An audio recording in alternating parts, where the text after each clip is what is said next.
Muy bien, acá estamos. Bienvenidos a todos y a todas al 10º Coloquio Internacional de Investigadores en Diseño. Estamos en el marco de la Semana Internacional de Diseño en Palermo, ni más ni menos cumpliendo 20 años, así que es muy grato estar con ustedes compartiendo esta instancia en un año tan particular e importante. Mi nombre es Fabiola Nob, yo soy la coordinadora de las publicaciones académicas de la facultad. Entre las publicaciones que coordino está Cuadernos del Centro de Estudios en Diseño y Comunicación, que es nuestra revista científica, digamos, ¿no?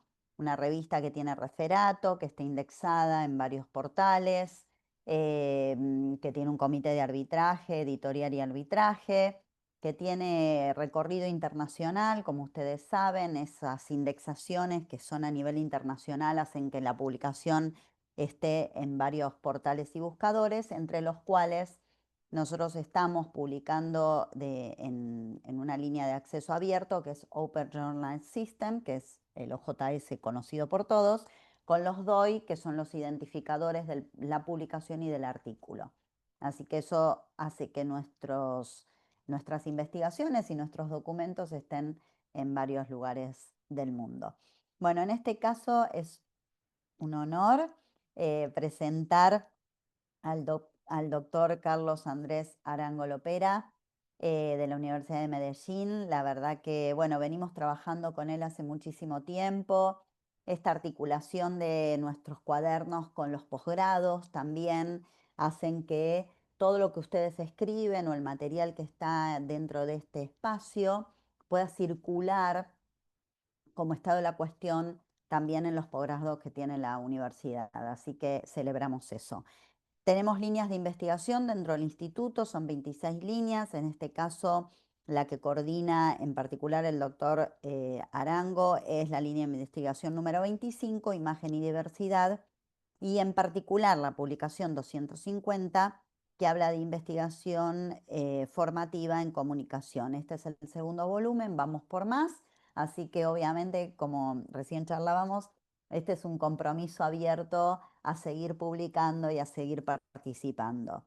Desde mi humilde lugar les agradezco siempre confiar y continuar en este camino y bueno, vamos por más. Así que fue muy grato leerlos desde mi curaduría, ahora los escucho y los disfrutamos. Gracias. Doctor, todo suyo.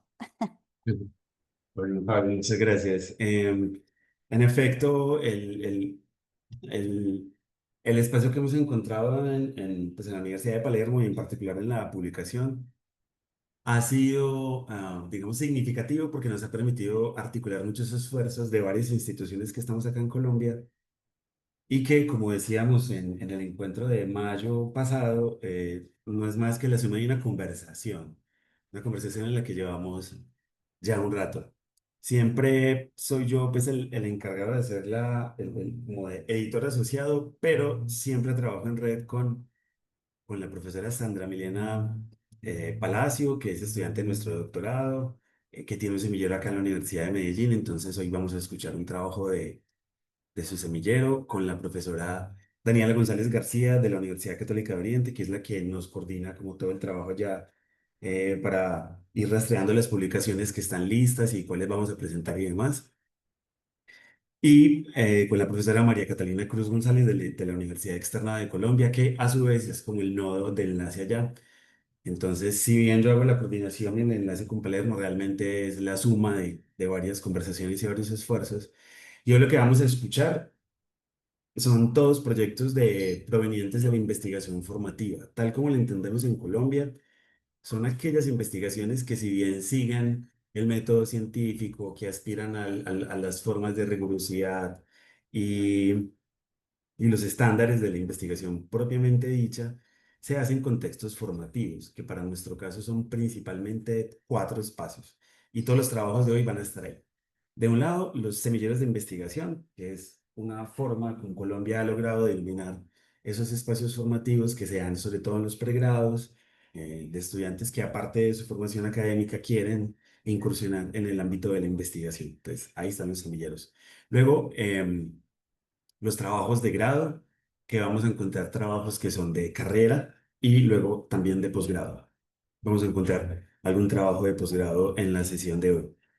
Y adicionalmente algunos que son, lo voy a decir entre comillas muy grandes, simplemente proyectos de aula, es decir, trabajos que surgen en la colaboración y en la indagación que hace algún profesor o alguna profesora con sus estudiantes. En la mayoría de los casos hemos también como avanzado en lo de generar las alianzas y de los vínculos de coescritura, de tal forma que muchos de estos trabajos llegaron hasta una etapa inicial, impulsados por el propio talento, la capacidad y la búsqueda de los estudiantes, pero luego en una etapa posterior se une el profesor o la profesora del curso, del semillero, del trabajo de grado y terminan la coautoría, que también es una cosa que me parece muy bella. Entonces, para el día de hoy vamos a escuchar trabajos de la Universidad de Medellín, Universidad Católica de Oriente y Universidad Externada de Colombia. Como hay que darle algún orden a eso, pues decidimos empezar por la casa. Y entonces vamos a empezar con María Paula Quintero. María Paula Quintero es estudiante de la Universidad de Medellín y está en el semillero de comunicación gráfica publicitaria y nos va a hablar un poco de su trabajo sobre este grupo de rap que se llama Alcoholíricos y nos va a hablar de cómo fue rastrearlo de la gentrificación en las letras de ese grupo. Entonces no sé si María Paula está... Eso. Hola, ¿cómo están? Soy María Paula, mucho gusto. Yo hice como una pieza para compartirles un poquito lo de la investigación, entonces voy a compartir.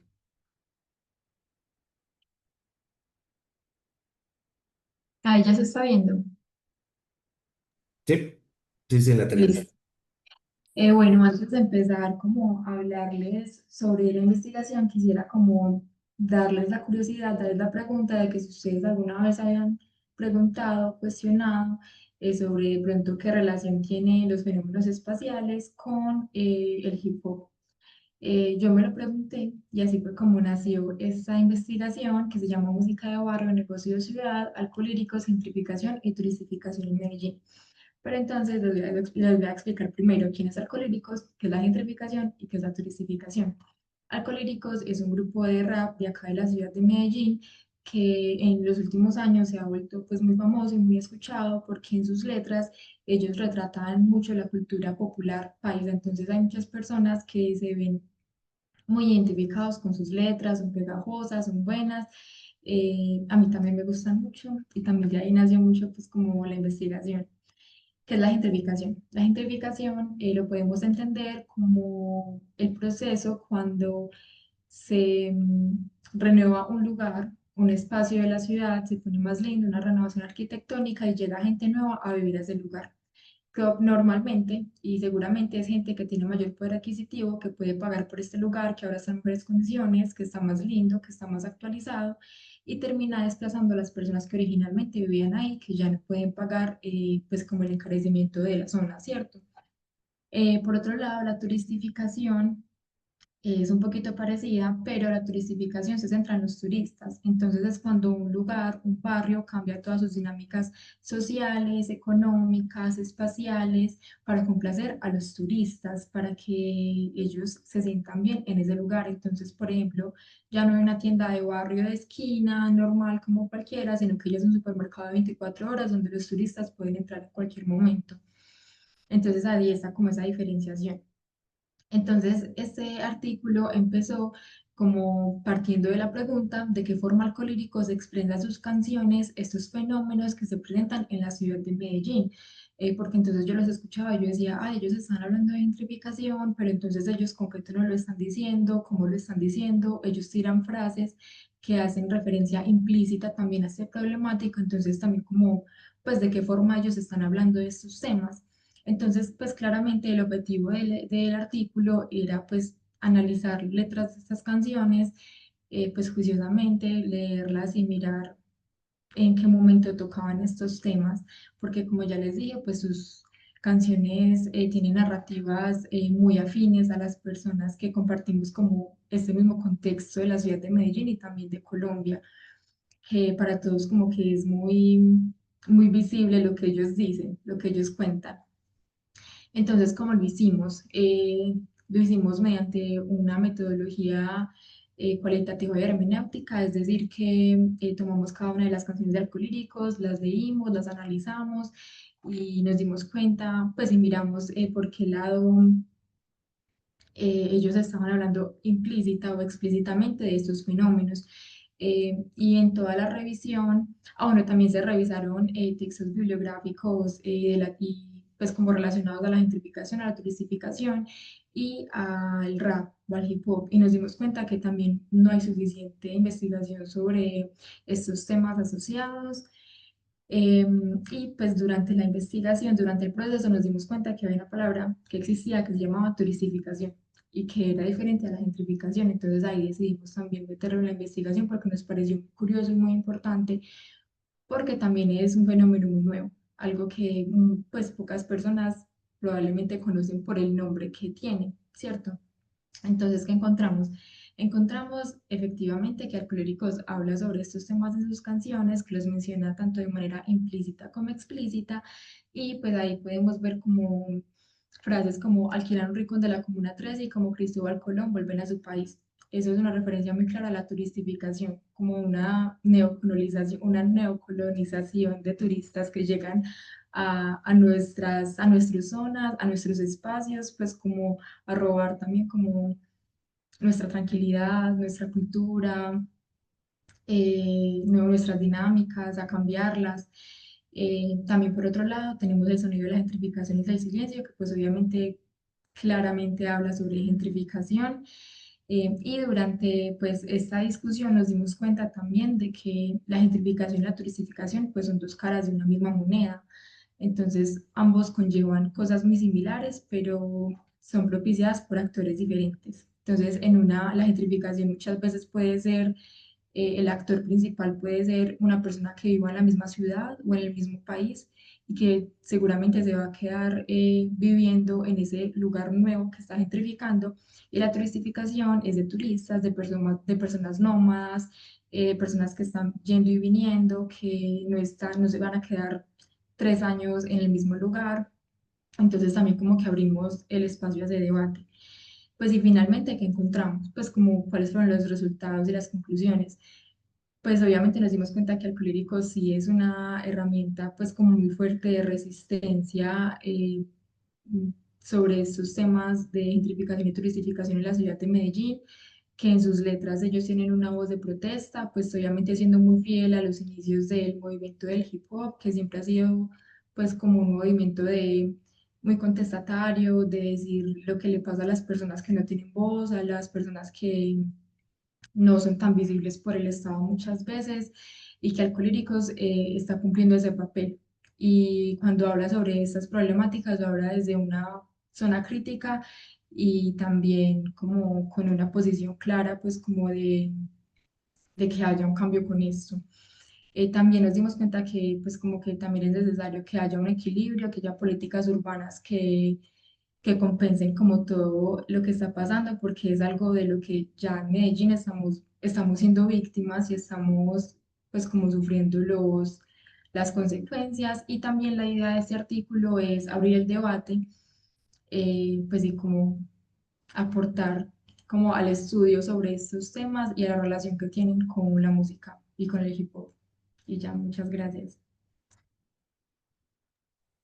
Muchas gracias a ti, María Paula.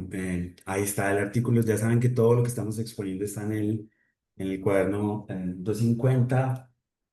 Sí, que aquí está disponible en línea para que lo consulten, que aparte del texto que escribieron pudieran ojear algo de los otros. Bueno, em, tenemos enseguida a Daniel Andrés Cala Villalba, quien nos va a presentar el trabajo Tu pinta tu voz, la indumentaria intervenida como discurso de autenticidad. De este trabajo, pues ya Daniel nos va a contar, pero además quisiera destacar que es un emprendimiento, o sea, que tiene un pedazo en el artículo y tiene otro pedazo en las calles de la ciudad. Entonces, bueno, Dani, bienvenido y cuéntanos de tu trabajo. Muchas gracias, profe. Y bueno, hola a todos, yo soy Dani, ya soy egresado de la carrera de Comunicación Gráfica Publicitaria. También les voy a compartir por acá una pieza que tengo. Entonces, Este proyecto nace de la intención de construir una marca. Arranca como marca personal, vistiendo, digamos, las prendas, mis outfits, con un toquecito diferente y es agregándole arte, agregándole diseño, agregándole como ese toque de exclusividad, pero desde mi esencia, desde la expresión de mis sentimientos, de mis emociones. Y resulta que cuando estaba haciendo ese tipo de no sé, de acciones, las personas alrededor mío empezaban también como a interesarse un poco más por ese tipo de artículos que yo estaba empezando a utilizar y siempre me decían, hey, eso muestra un poco de autenticidad, eso muestra algo único de ti. Entonces, por eso decidí llamarlo Tu Pinta, que se hace, pues se relaciona, es como un sinónimo también de outfit o del estilo que manejas. Y aquí identificamos que la ropa, la moda no es simplemente un accesorio, sino que también se convierte en un medio de comunicación bastante importante, porque aunque muchas ocasiones lo vemos como algo banal o algo que no tiene importancia, la moda es algo cotidiano, es algo, es un acto político y es algo que elegimos en todo momento y en todos los contextos a los cuales nosotros nos enfrentamos, ya sea para ir a laborar, ya sea para ir a una fiesta, ya sea para estar en casa. Entonces, por eso sentí que esto es un medio súper importante y también teniendo también en cuenta esa pirámide de necesidades que tenemos nosotros como seres humanos. Y ya luego de eso, pensé ya en convertirlo en una marca, entonces ya ahí empecé a trabajar, a desarrollar todo lo que corresponde a mi marca, que ya llevo más o menos 4 años trabajando en ella. La marca se llama De Arte y es entendiendo de que los seres humanos estamos compuestos de muchas cosas, de emociones, de sentimientos, de situaciones, de historias y englobo todos esos elementos en el arte, ¿cierto? Entonces, ahí nace este proyecto de investigación. Ay, ¿qué no me pasa? Ya. Entonces, ¿cuáles fueron las preguntas que denotaron este proyecto? Es entender cuáles son los discursos de autenticidad que hay en la indumentaria intervenida por medio de las artes plásticas, que digamos que es la expresión artística que yo estaba utilizando. Y lo analizamos dentro de los estudiantes de pregrado de la Universidad de Medellín, entendiendo que ya las generaciones están cambiando y que la forma de vestir no solamente es una lección a la ligera, sino que también detrás de nuestra forma de vestir siempre queremos comunicar algo, desde el contexto de donde venimos o sentimientos que tenemos reprimidos o si somos alguien muy extrovertido, también queremos transmitir algo. Y segundo, entender qué efectos tienen estos discursos en la percepción de estas personas en la sociedad. O sea, es entender qué imagen nosotros queremos transmitir y qué imagen está entendiendo, digamos, las personas que están a nuestro alrededor. Entonces, cuando ya comprendemos estos discursos de autenticidad comunicados por los estudiantes, entonces empezamos a identificar cuáles son los intereses en la construcción de estas prendas. Ya este proyecto de investigación lo que hicimos fue analizar, digamos, una exploración de campo, consultarle a los estudiantes qué tipo de estilo les gusta, si utilizan prendas intervenidas, qué expresiones artísticas utilizan en sus prendas, si es pintura, si es, no sé, bordado o si es otro tipo de técnicas que les permitan comunicar discursos desde lo que ellos sientan. Entonces, en esta investigación pudimos encontrar que los estudiantes o los jóvenes buscan transmitir distintos discursos, distintos revolucionarios, discursos activistas, activismo desde la política, activismo desde el medio ambiente, activismo desde las nuevas ideologías que se están creando o activismo frente a un movimiento como el feminismo, que fue algo súper importante que también encontré. Te queda un minuto, Dani. Qué pena. Listo, profe. Y ya cuando encontramos este tipo de intereses, ya empezamos a entender que este tipo de prendas ya va como conectándose con otras cosas, como la sostenibilidad, qué discurso hay aquí y todo el movimiento en temas de moda que se está moviendo actualmente. Y eso es como la intención de este proyecto de investigación.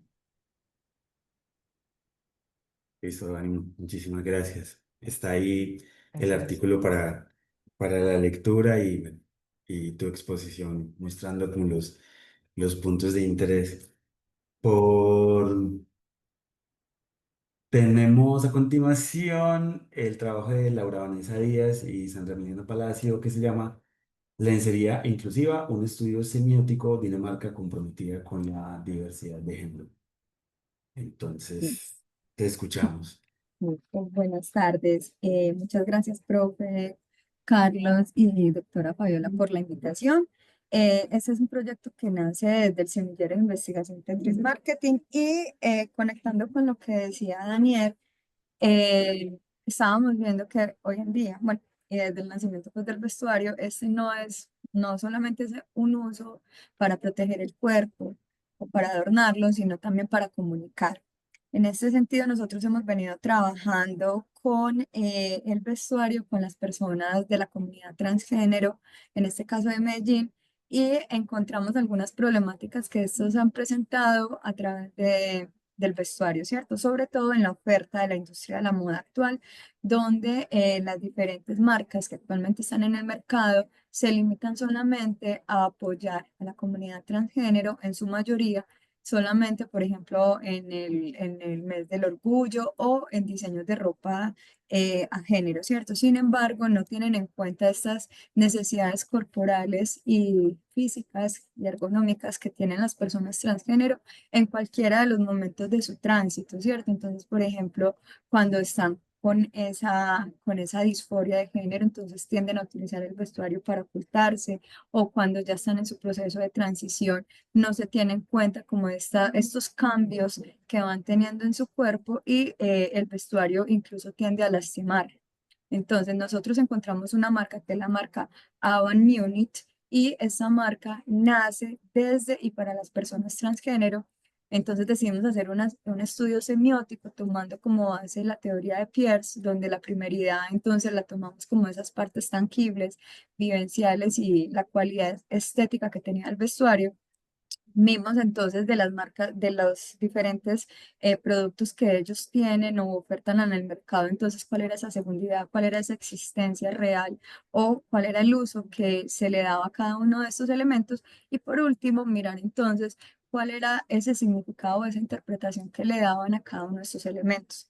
Relacionamos un total de 5 prendas para mirar entonces cuáles eran esos significados y encontramos, por ejemplo, que tienden a utilizar mucho las líneas, las formas, especialmente es una marca que es para mujeres transgénero, entonces tienden a utilizar, por ejemplo, las líneas horizontales en sus panties con el fin de dar esa percepción o esa ilusión del contorno de la cadera.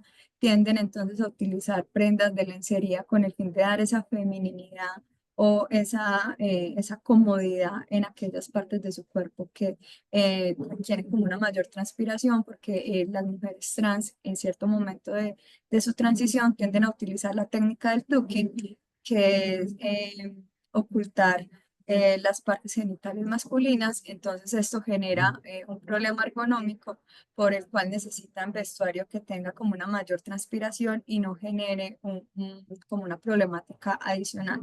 También encontramos entonces diseños decorativos como elementos con colores morados, con colores rojos y con colores azules que buscaban mostrar esa parte de la feminidad, pero también esa parte de la credibilidad y el empoderamiento que busca la marca. En este sentido, lo que podemos concluir con el estudio de la marca es que es una marca comprometida con la comunidad, es una marca que tiene en cuenta cuáles son esas condiciones a nivel corporal que tienen, pero también a nivel de lo que quieren expresar y hacia dónde quieren migrar las personas, en este caso las mujeres trans, con su cuerpo. Es decir, acercarlos un poco más a ese yo ideal desde su corporalidad. Y también hay algo muy importante y es que la marca es una marca sostenible, entonces busca utilizar elementos y materiales tanto desde el packing como desde el mismo producto que sean amigables con el medio ambiente. Eh, digamos que por el momento es como lo que puedo resumir en este momento. El trabajo lo hice pues yo asesoré a la chica y estuvimos en coautoría, que es la estudiante que ya es egresada, Laura Díaz, que ya hoy no nos pudo acompañar. pero ella tiene una marca de lencería, era para personas cisgénero, pero cuando ya empezamos como con todo este proceso, ella ha estado migrando, incluyendo este tipo de vestuario para ser un poco más inclusivo con la comunidad transgénero de Medellín. Entonces, digamos que tenemos un impacto tanto real como investigativo con este trabajo. Mira, muy bien. Te sobraron 10 segundos. Ah, ok. Muy bien, muy bien. Bueno, vamos a escuchar otra investigación también desde acá de la Universidad de Medellín, José David Castillo Clavijo, con el trabajo Medellín, dime de qué alardeas y te diré qué escondes. Narrativas urbanas desde la exploración de las contradicciones en la construcción de su identidad a través del caso Perros Criollos. Pues José David nos va a contar de qué va, pero ahora que vamos cerrando el set de trabajos que se presentan desde la Universidad de Medellín, vamos viendo ahí como algunos intereses como comunes. José David, adelante.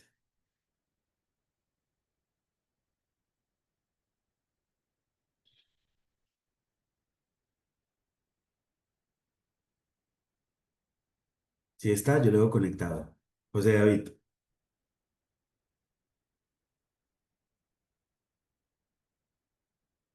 momentos álgidos se viven. Daniel, de Dice pronto que tú, dime, sí, me eso está es. diciendo que no le está permitiendo encender cámara ni el micrófono, que ya está tratando de... Le dan los permisos los chicos, seguramente. Ya está, ya está. Ya Listo. puede Ah, prender. perfecto. Muchas gracias. Gracias.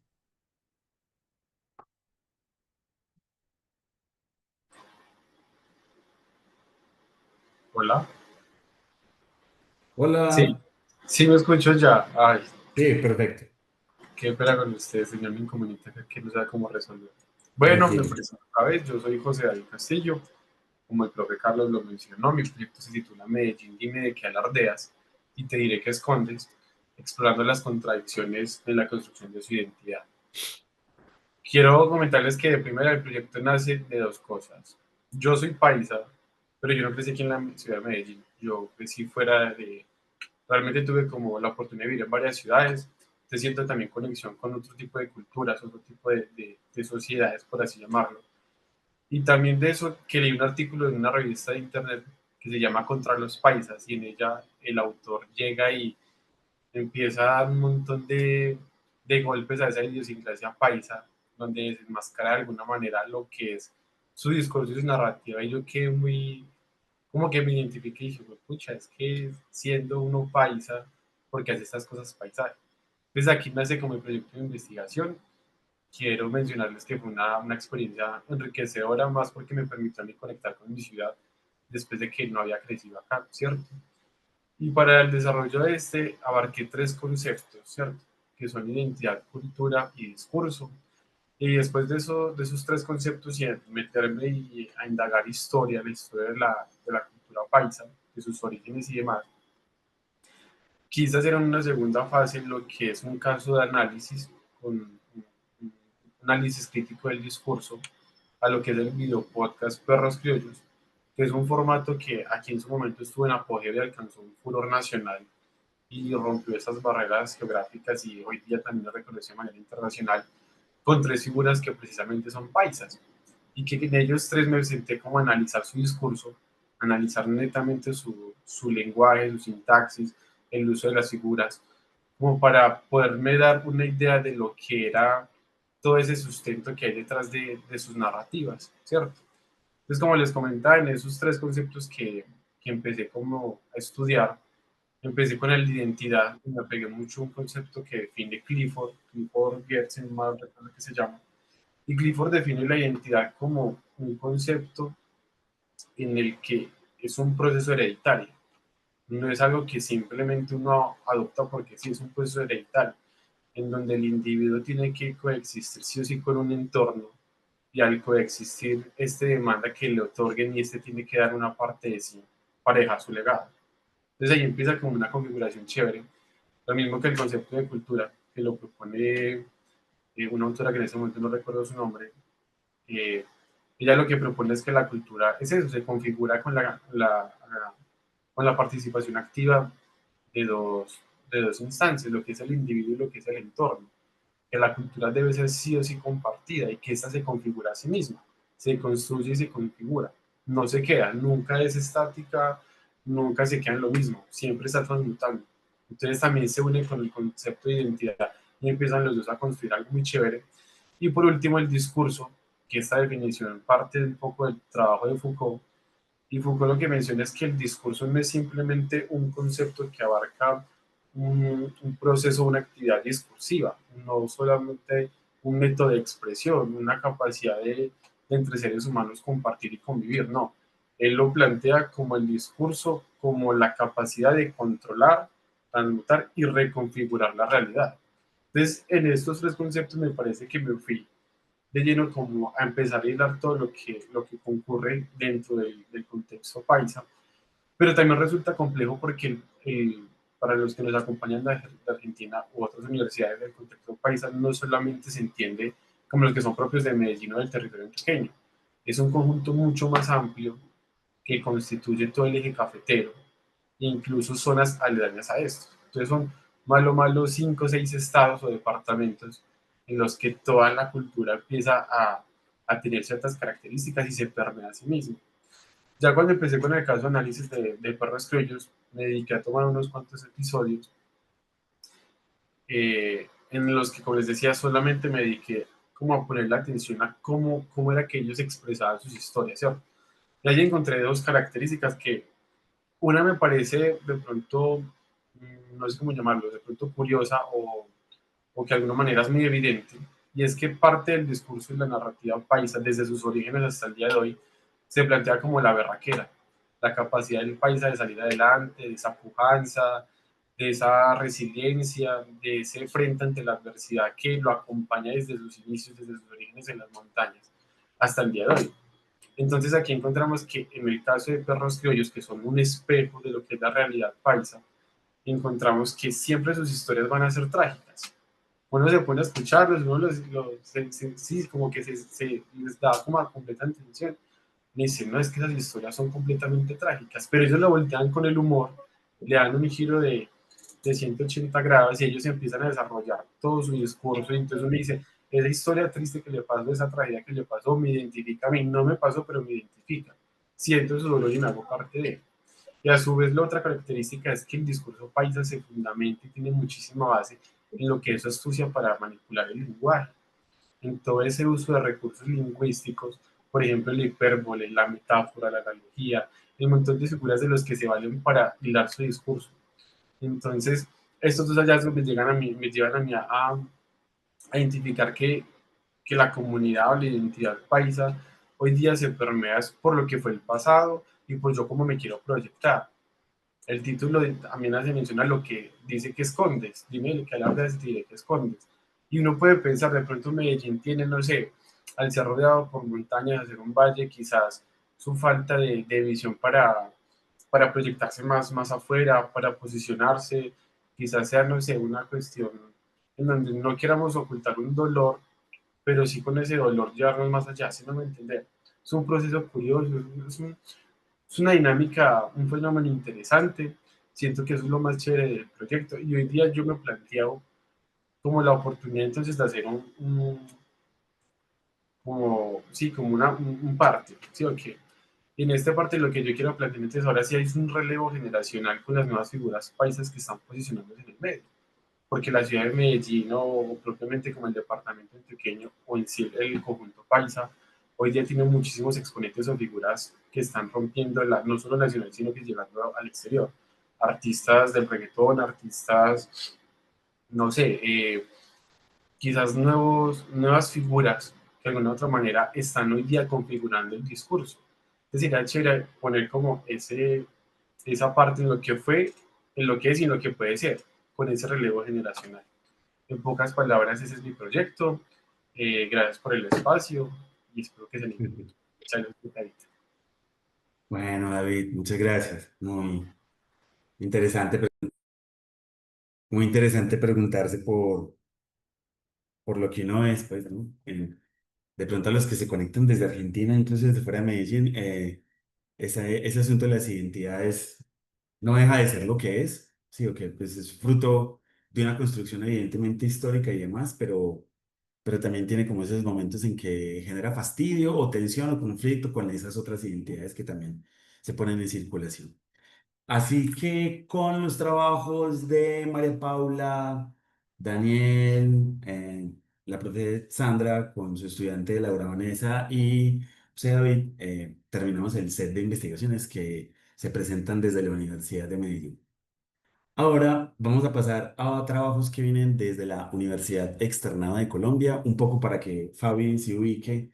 em, la Universidad Externada de Colombia queda en Bogotá, es la capital. Es una universidad que yo le encuentro como ciertas similitudes con la Universidad de Medellín, entre otras, nacen en una época del país más o menos parecida, aunque en ciudades distintas, y sobre todo se fundan a partir de una facultad de Derecho y eso permea toda la lógica y toda la dinámica. Es además una de las universidades que más publica, que tiene un catálogo editorial más amplio, tiene un sello editorial muy fuerte y la mayoría de sus textos pasan a ser textos de referencia para otras universidades del país. El, el nodo de la Universidad Externada de Colombia lo lidera y lo coordina la profesora María Catalina Cruz González, quien ahora nos va a hablar de los trabajos que se van a presentar para el próximo monográfico. Pero empezamos con el trabajo explorando las fronteras del humor negro, una mirada al poder y la crítica social de Juan C., de Juan Carlos Arizmendi Contreras. No sé si Arizmendi está por acá.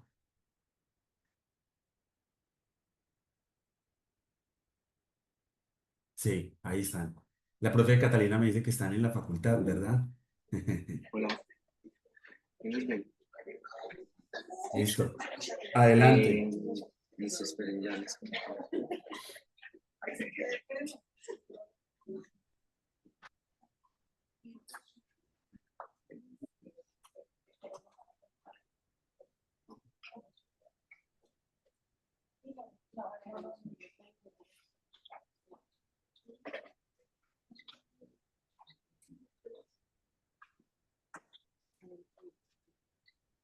Sí, están listos, chicos. Listo.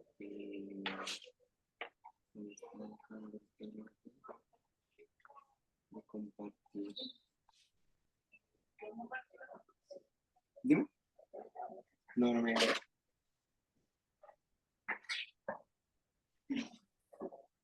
Ahí. ¿Querrán Ya. compartir? Listo, ya. Ah, ok, perfecto. Listo. Ahí va. Bueno, adelante, muchachos. Listo. Entonces,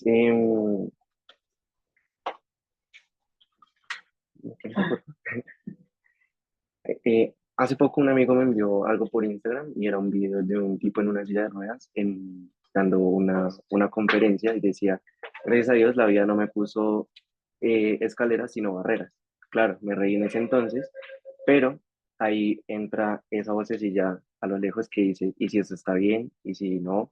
¿Me estoy riendo de él o con él?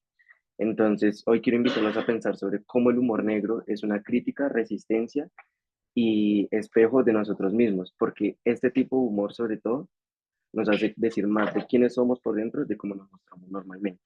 El humor negro nos obliga a preguntarnos por qué nos sentimos incómodos cuando decimos algo, qué dice eso de nosotros y desde la cultura. Cabe aclarar que el humor negro viene desde el término la bilis negra, ¿sí? Que antiguamente se relacionaba a la melancolía y hoy está un poco prostituido a que digan que es xenofobia, racismo, cuando eso es otro tipo de humor. Ahora, actualmente, este tipo de humor está clasificado en resistencia al poder o crítica social a las mayorías, ¿sí? Entonces, digamos, para llegar a esta revisión de esos artículos, tenemos que entender, hay muchísimas formas y complejos de humor, pero yo seleccioné 14, de los cuales uno fue el que más me llamó la atención, que fue humor negro. De esa clasificación de términos fueron palabras escogidas, unas que tenían cercanía y otras que no tenían nada que ver con este tipo de humor, como por ejemplo el poder, crítica social, sátira, ironía o transgresión.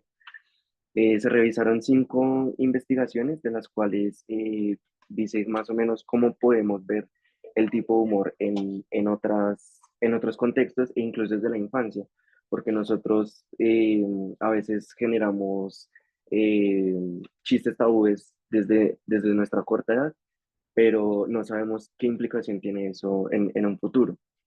¿Sí? Y para eso quiero hablarles de algo que es muy importante y son las teorías del humor negro en especial. Tenemos cuatro, que es la superioridad, que es cuando nos reímos por encima de alguien o de algo. Tenemos la incongruencia, que es cuando se rompe una expectativa o se convierte en una combinación de lo absurdo. También tenemos la catarsis, que es una liberación de tensiones entre nosotros mismos y el que aplicamos inconsciente o conscientemente, que es la del juego. A veces nosotros decimos algo, un chiste o una forma para jugar con palabras y ahí estamos aplicando humor negro, sobre todo cuando es un contexto político y social. Digamos, estos tres que son los más importantes es, digamos, uno que es aquí en Colombia, que es de Antonio Ungar, es el humor negro, cómo se desnuda ante la corrupción política de Colombia, o digamos el que les hablaba, el de la infancia. Y este, que es muy particular, sobre pacientes terminantes, donde el autor, que es Cospin y Gaspar, dicen que el humor antes se burla de la muerte como acto de humanidad. Y aunque el humor y la comedia de una u otra forma son inminentes, siempre lo vamos a aplicar e incluso vamos a rechazarlo entre nosotros. Bueno, para eso se seleccionaron 7 categorías que son como las más importantes, cada una con distintos autores que hablan sobre el tema, ¿sí? Desde la psicología, neurociencia o ya de frente a lo que es la escatología de tipos de humor. Entonces, lo que es humor, la subversión, la ironía, lo cómico, chiste y poder, dicho, defensa, psicología, son cosas que nos acercan más hacia este tipo de humor. Si bien el humor negro puede reproducir o desafiar el poder, nosotros podemos verlo desde dos formas, ¿sí? Cuando apuntamos hacia abajo, estamos denigrando a alguien, ¿sí? O puede ser, me estoy burlando, estoy diciendo, esta persona es tal cosa, ¿sí? Pero lo curioso, y por no decir que es chistoso, es que cuando apuntamos hacia arriba, hacia una forma de poder, nosotros decimos, hey, es una crítica social y no estamos generando desigualdad ni reforzando estereotipos. Y aunque nosotros tenemos una risa que es inocente, a veces siempre está generando un poquito de resistencia, ¿sí? Porque a veces tenemos esa risa incómoda que no nos lleva a algo tan esencial.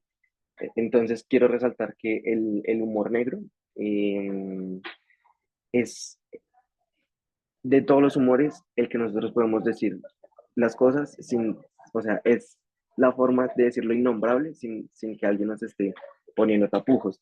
Y es un estilo y un campo de tensiones entre el poder, el dolor y el lenguaje. Cuando es juego y crítica, llevamos a un alivio y provocación o un poco de silencio. Y su estudio más allá de la teoría nos invita a reflexionar sobre nuestras propias formas de ver el mundo, de procesar la realidad, de relacionarnos con el poder, porque en tiempos de crisis, de censura o de dolor colectivo, el humor negro puede ser ese último espacio de libertad que tenemos, donde reír no es evadir, sino resistir. Muchas gracias. Wow, Juan Camilo, muy bien, muchas gracias. Además, un timing súper bien manejado, te lo agradecemos mucho, de verdad. Vale, Y me imagino que justo al lado está tu está Andrés, sí. compañero Andrés, Andrés Lozano, quien nos va a exponer el trabajo Teorías Sociales y Grindr, reflexiones sobre el poder, género y sexualidad, que sería el segundo trabajo que se presenta desde la Universidad Externada de Colombia. Ellos literal están en la facultad, o sea, ahí están en la sala de profesores y todo, o sea, en el nervio mismo de la academia para hacernos su presentación. Entonces, Andrés, somos todo oídos. Hola, buenos días. Bueno, pues me gustaría comenzar diciendo que el sexo casual es una práctica muy común entre jóvenes y adultos. Y a partir de ahí, Grindr se ha posicionado en Colombia como una de las principales aplicaciones de citas, siendo Bogotá la tercera ciudad con más usuarios a nivel global. En ese mismo orden de ideas es que realicé este artículo, Teorías Sociales y Grindr, Reflexiones sobre Poder, Género y Sexualidad. Para ustedes, pues mucho gusto. Soy Andrés Lozano, como ya se mencionó, estudiante de Comunicación Social y Periodismo en la Universidad Externado. Y bueno, con este artículo lo que hice fue entender a Grindr como un ecosistema mediático buscando determinar cuáles eran esos discursos y mecanismos de poder que conforman a esta aplicación, a este ecosistema, y a partir de allí ver cómo se relaciona el usuario con el medio de comunicación en una construcción casi simbiótica o mutua, y cómo la información impacta las conductas a largo plazo de los usuarios. De esa manera se puede llegar a ver cómo esta aplicación de citas termina siendo un instrumento de control social. Y bueno, para esto revisé 78 artículos de diferentes tipos, de todo el mundo y en diferentes idiomas, dado que es muy poca la literatura que existe sobre esta aplicación. Para ello, lo primero que hice fue establecer unas miras. Esto se hizo desde la perspectiva interdisciplinaria, deductivo-descriptiva y crítico-hermenéutica, buscando justamente establecer cuáles eran esas estructuras de poder que consolidan pues este entorno. De allí definí una serie de proxies que fueron jerarquizados. Grindr se relacionó directamente con la ecología o con un medio de comunicación, y este fue en realidad ese proxy que cerró con digamos, con esta jerarquización para aterrizarlo todo y darle como un cierre mucho más conclusorio. Y de ahí se pasó a los motores de búsqueda, principalmente de la Universidad Externado y Google Scholar. Como lo mencionaba anteriormente, se tuvieron que hacer las búsquedas incluso de los proxies en diferentes idiomas: español, inglés, francés y portugués, llegando a encontrar literatura de diferentes países. Y de esa forma se entrenó también una inteligencia artificial, ChatGPT 4.0 en su modelo GPT-4, bajo unos esquemas. Esos esquemas fueron estos tres que se pueden ver acá, básicamente buscando primero hacer una sistematización de la literatura. Esto no se puede ver. Okay. Haciendo una sistematización de la literatura para hacer, digamos, un mapeo histórico y geográfico de la ciencia realizada sobre este tema.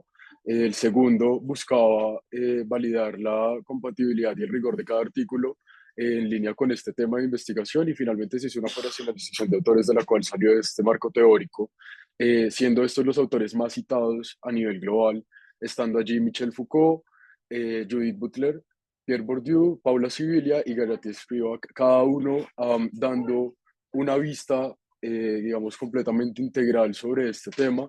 De esa forma, entonces, se hizo un análisis cualitativo con el cual se vio que los resultados se agrupaban, digamos, reflejando ciertos patrones, que, bueno, ya luego con la triangulación de los datos, pues se pudo llegar de entrada, digamos, al fondo de todo este entorno. Entonces, bueno, llegamos entonces a unos hallazgos, y es concluir que efectivamente Grindr termina siendo una herramienta de control social, influyendo en cómo las personas interactúan entre sí mismas en este entorno y posteriormente en el territorio, a partir de ahí influyendo incluso en mecanismos identitarios, formando una identidad dentro de este entorno, pero teniendo principalmente unas repercusiones en la salud mental. Se normalizan comportamientos, vimos síntomas, principalmente de autopornografización dentro de los usuarios, algo que Michel Foucault denomina como una heterotopía, y es que este es un entorno que opera bajo unas lógicas completamente casi contrarias a cómo funciona, digamos, el mundo real de esa forma, ¿no? Vemos, por ejemplo, policías comprando y vendiendo droga, lo cual, pues digamos que llega a tener ciertas repercusiones en cómo se construye narrativamente y prácticamente este espacio. Entonces, efectivamente, se llega a ver incluso una serie de narrativas de violencia dentro del mismo interacción, de la misma interacción de los usuarios, y esto fortalece dinámicas de poder que, como se mencionaba anteriormente, termina repercutiendo en cómo los usuarios se identifican a sí mismos y cómo identifican al otro. Entonces, a partir de ahí, bueno, pues se vieron también una serie de vacíos de conocimientos en todo lo que tiene que ver con la interseccionalidad respecto a temas de sexualidad, sobre todo en los entornos digitales, y asimismo sobre cómo impactan estas herramientas a la salud mental de sus usuarios. Entonces, en ese orden de ideas, pues esto, más que ser una investigación, es también una invitación a nosotros como comunidad académica a que construyamos ecosistemas digitales sostenibles, saludables e incluyentes en largo plazo para los diferentes usuarios. Muchas gracias. Wow, no. Gracias a ustedes, muy óptimos con el manejo del tiempo y muy claros en la exposición de los proyectos. Ahorita que está la profesora María Catalina por ahí, vamos a hablar un poquitico como el contexto en el que para ustedes institucionalmente se dan estos ejercicios de investigación. Juan Camilo y Andrés, muchas gracias. Con ustedes dos iniciamos, con ustedes dos iniciamos y cerramos el set de investigaciones que presentábamos desde la Universidad Externado de Colombia. Ahorita vamos a hablar con la profe María Catalina para que nos hable un poco del contexto de estos trabajos y de los que vienen adelante. Vamos a ir con la Universidad Católica de Oriente. Esta universidad es igual en el departamento de Antioquia, pero es otra ciudad cercana a Medellín que se llama Río Negro. Así que vamos a empezar con el trabajo La moda femenina en el espectador con respecto al rol de la mujer entre los años 70 y 80 de Alejandra Castañeda Cardona y la profesora Daniela González. Aclarar aquí que El Espectador es un periódico de los más importantes en la prensa nacional. Entonces, bueno, Alejandra, adelante. Hola, muy buenos días para todos. Mucho gusto. Mi nombre es Alejandra Castañeda y les voy a compartir entonces un poquito de cómo fue y ha sido el proceso con el trabajo de grado. Como lo mencionaron, el nombre es La moda femenina en el espectador, dando un poquito pues de contexto. A partir pues históricamente se ha concebido la moda como ese mecanismo que comunica sentidos por medio de un lenguaje no verbal, y digamos que la idea cobra más sentido cuando lo ponemos como punto de análisis en una temporalidad donde nos permita analizar como ese papel que ha cumplido la mujer en la sociedad entre los años 70 y 80 en un periódico que, como lo mencioné, el objetivo principal de la investigación era determinar específicamente cuáles han sido esos roles más relevantes de la mujer en la sociedad y cómo se vieron representados en esa forma de vestir presentadas en el periódico entre la temporalidad descrita. Bajo la metodología pues que se aplicó fue una metodología cualitativa en donde se aplicó el método de diseño documental que tenía un alcance de tipo descriptivo y se relaciona en la triada de comunicaciones con el aspecto de identidades. La muestra la obtuvimos a partir de un rastreo aleatorio, no probabilístico, con respecto a criterios pues, de inclusión en los cuales se analizó un periodo por mes de los años 1970, 1974 y 1982. Los instrumentos que se usaron fueron tres instrumentos. Primero, una matriz de rastreo documental que dejó como producto una línea de tiempo. Esta matriz tenía pues la finalidad de develar como esos roles más representativos y ese papel que cumplió la mujer entre los años 70 y 80. Como segundo instrumento se aplicaron dos matrices, una de registro y una de análisis. Acá sí fue pues un trabajo de sistematizar toda la información encontrada en el archivo del periódico El Espectador que se encontraba en la Universidad de Antioquia con respecto a este objeto de estudio. Y finalmente se aplicó una técnica de triangulación para contrastar los diferentes resultados que se tuvieron en en los diferentes instrumentos de investigación y que esto nos generara pues como unos hallazgos para el contraste. Bueno, como resultados, para el primer instrumento de investigación, que fue la matriz de rastreo, tuvimos que en los años 80 se refleja una predominancia en el trabajo de la mujer, alineado mucho como a la línea social. La mujer iba teniendo como más inserción en la vida pública, en trabajos sociales. También fue una época que le fue dando paso y surgimiento a varios artistas mujeres que han marcado la historia, y el modelaje también se venía destacando como una profesión como informal durante la época. Ya cuando llegamos pues a los años 80 se destaca más la participación de la mujer colombiana en el ámbito legislativo. Dentro de esto se registran 104 diputadas, 37 senadoras, y además las mujeres empezaron pues como a vincularse a negocios más profesionales que tenían que ver más como con empresas y resaltar en profesiones de médicas y de moda. Para el segundo instrumento de investigación, que ya fue la matriz que les cuento, donde se sistematizó todo el archivo encontrado pues en el periódico, eso nos dejó pues unos resultados muy importantes, y es que el espectador durante toda esta época de los años 60 reconoce representaciones muy importantes a nivel de publicaciones pues de la mujer. Es decir, habían muchas publicaciones que caracterizaban a la mujer. Sin embargo, en la mayoría ellas se enmarcaban en roles de modelajes y de reinados de belleza, y ocupaciones que iban muy afines como a amas de casa, al hogar. No se reconoce pues como durante esta época que el periódico haya dado representaciones de la fuerte influencia artística y cultural que durante la época se iban traduciendo en cuanto pues a las convenciones de vestimenta. Y según este análisis, las representaciones de la moda reproducidas por el medio durante pues esta década se reflejan convenciones de moda muy adquiridas como por tendencias estéticas predominantes, dejando quizás como de un lado esa relación entre el rol y vestimenta, con todas esas connotaciones y significados tan fuertes y simbologías que traía con ello. Acá pues pueden ver como un poquito de las gráficas, donde la gráfica data que la mayor parte de las publicaciones del periódico mostraban a la mujer en rol de modelajes y en roles que tienen que ver pues como con reinados de belleza. También había una alta predominancia de la mujer como caracterizada en roles del hogar.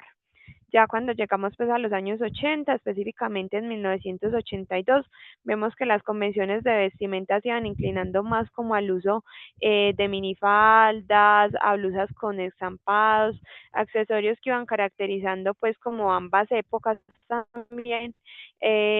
Normalmente en los 70 se veía más el traje de baño entero, en esta época ya se ve más los trajes de baño como de 2 piezas, y en el ámbito laboral empezamos a ver más el uso de batas, de trajes o uniformes que iban más adecuados como a un rol. Acá vemos que la predominancia pues como también del periódico durante esta época era mostrar las mujeres también en un ámbito más de modelaje, de reinados de belleza y hogar. Pero se tuvo también una particularidad, y es que se empezó a ver más la mujer representada desde el arte y la política.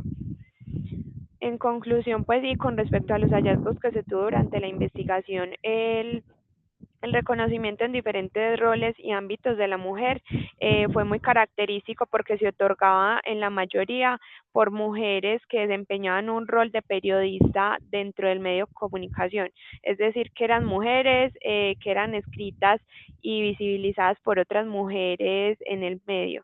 El periódico de este tipo pues de información se analiza que tuvo un carácter frívolo, ha reproducido quizás un poquito más el tema de vanidades y afanes por estar como en sintonía con lo que se usaba de acuerdo a tendencias, no netamente como a estas fuertes representaciones culturales o artísticas, la representación como tal que fue tan fuerte, por ejemplo, el traje del sastre, y tan importante en el proceso de emancipación femenina, no se ve tampoco pues como representado con ese poder en el medio de comunicación. Aunque esta época se conversaban como expectativas de una sociedad tradicional en géneros, donde el papel de la mujer se atribuía mucho al hogar y a la crianza de sus hijos, los periódicos poco a poco iban como reproduciendo esta transmisión en una mayor participación y visibilizando a las mujeres en una vida profesional un poquito más diferente como a la del hogar. Y el componente como estos referentes que les comentaba del arte, de la cultura y de contextos sociopolíticos debería estar como más inmiscuidos en el tratamiento de la moda, sobre todo en medios de comunicación que se encargan de reproducir y de tener como un impacto social tan masivo, con el fin de aprovechar realmente como toda esta influencia social que pueden llegar a tener, y la digamos, la influencia en convertir esos imaginarios para representar en su totalidad como esa carga simbólica que traía históricamente los trajes. acá les dejo pues como un poquito de imágenes representativas donde se denota que la mujer se destacaba en mayor característica y en mayor parte en los medios de comunicación, como esa imagen en marcas, bajo el rol de modelaje, roles de belleza, y no tanto como en toda esa influencia y ese componente que o sea, por el que se caracterizó la mujer. Bueno, Alejandra, muchas gracias. Muy interesante A ver ustedes, gracias. esa historia de la transformación de las representaciones de la mujer, ¿no? Pues como la prensa va dando cuenta de esos cambios que van ocurriendo en el país. Ahí en el chat hay otra conversación paralela sobre por qué ese periodo de tiempo y qué es lo que hiciera relevante hacer esa investigación de las representaciones en esa temporada. Bueno, yo tengo dudas si el trabajo paneca.com, creación de un medio de comunicación digital interactivo enfocado en el periodismo deportivo de Harris y Edgar, no sé si al final sí lo van a exponer, pero yo no los veo No, conectados. no lo van a No. exponer. Ah, listo. Maravilloso.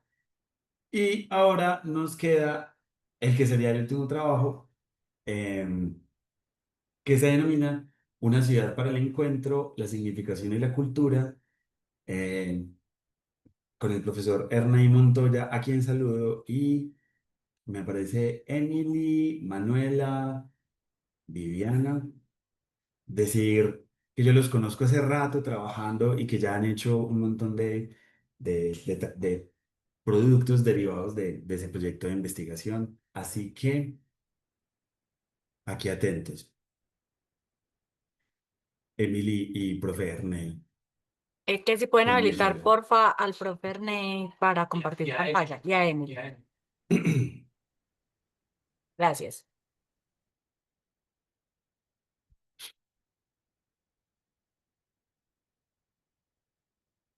Ahí están. Bueno, un saludo muy especial para todos los que están presentes en el coloquio. Efectivamente, voy a estar en esta presentación con Emily, ya que pues las otras dos integrantes del semillero con las que realizamos este proyecto no pueden participar el día de hoy, pero obviamente les damos todo el crédito. Me permito por acá compartir una presentación para que podamos seguir entonces los resultados de este proyecto. Como podemos observar allí, em,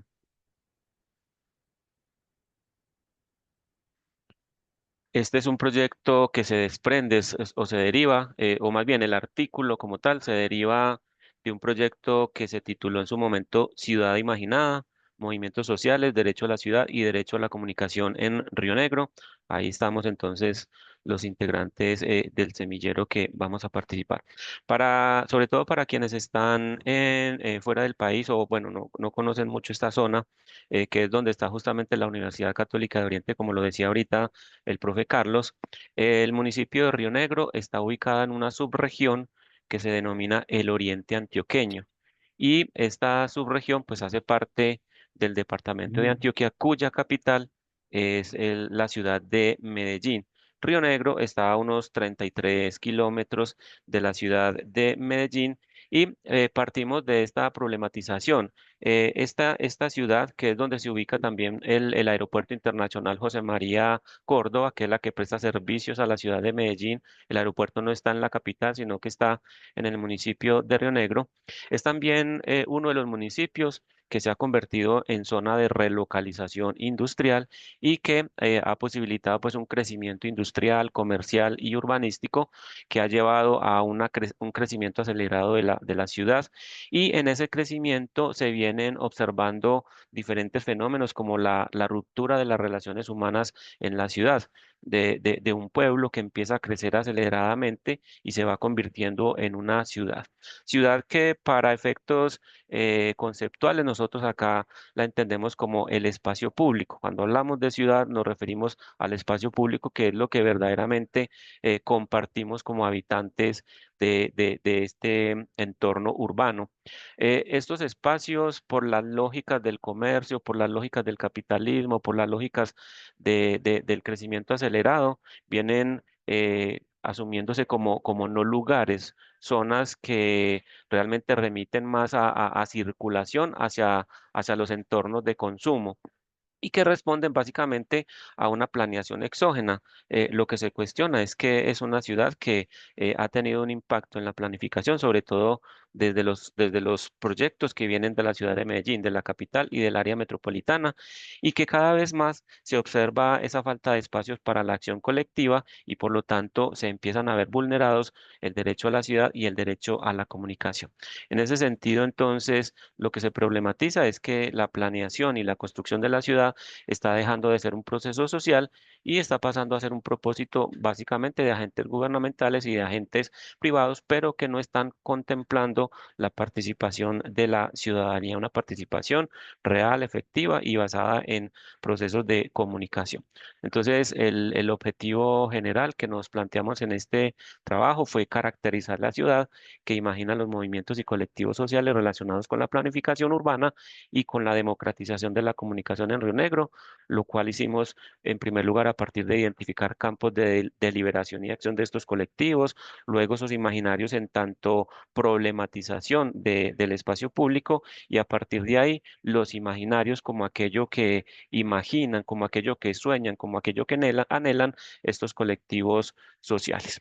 Le doy el paso entonces a Emily para que nos presente la metodología que aplicamos.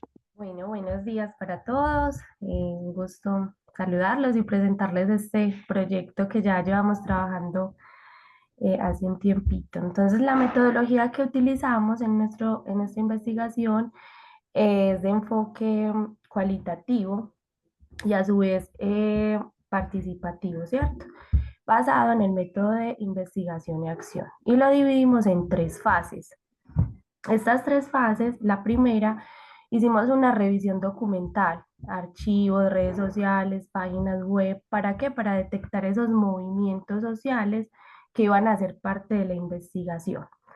Luego realizamos una entrevista, era una entrevista semiestructurada, con el fin de detectar esos ejes estructurantes, esos ejes del espacio público con el cual íbamos a dar paso a la fase 2 y 3 de la investigación. En la fase 2 aplicamos el método del arco con el fin de detectar las problemáticas de esos ejes estructurantes que identificamos en la primera fase, pero a su vez proponer soluciones aplicables a la realidad con estos colectivos sociales. Entonces, el método del arco finalizó con un recorrido por el espacio público donde ellos pudieron dar soluciones a estas problemáticas.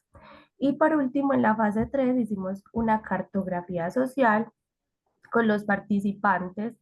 Ellos crearon unos mapas colaborativos del municipio de Río Negro, donde se imaginaban y representaban sus propuestas y le daban pues como sentido a todo el espacio público. Bueno, como resultado de este primer objetivo, que tenía que ver con los colectivos sociales,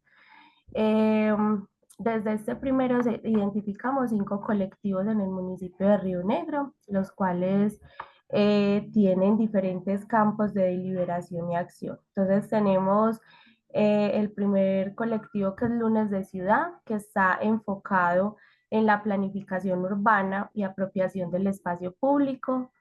Tenemos al colectivo Acará, que usa la cultura como agente de transformación y herramienta investigativa. Tenemos a Nueva Gente, Nueva Cultura, que impulsa el arte y la cultura como lazos sociales.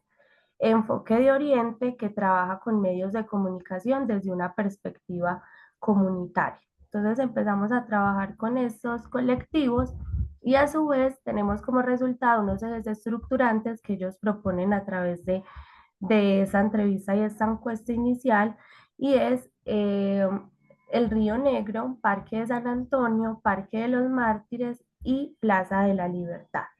Allí pudimos observar que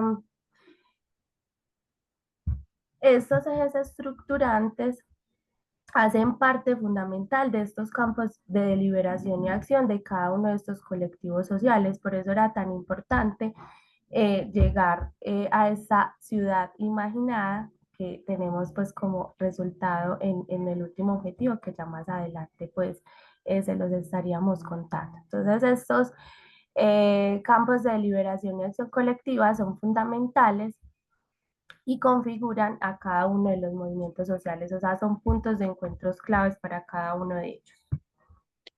Ahora, en cuanto a esos imaginarios como elaboración de insatisfacciones por parte de los integrantes de los colectivos sociales, nos encontramos con que esos cuatro ejes estructurantes que ellos consideran son fundamentales en la constitución de lo que es Río Negro como ciudad, pues son espacios que no son apropiados por los habitantes, espacios de paso, de mera circulación, cuyo sentido histórico y patrimonial se está perdiendo y que en algunos empiezan a adquirir básicamente lógicas enmarcadas en el mero consumo.